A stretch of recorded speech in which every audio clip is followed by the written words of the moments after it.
पाणी एक थेंब नाही पाण्याचा बोंबलाय. एक थेंब नाही म्हणलं, सगळ्या वायरीच आहेत.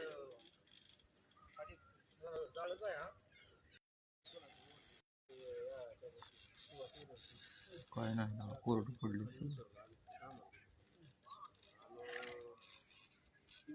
पाणी सुटलं त्यांना वापस हे आलं पुढं वापस आला मागं पाणी काय कळा नाही वर कोण काढायचं वर काय करायचं त्याच्या पायपातलं खाल्लं अर्धायचं पायपात शेजारच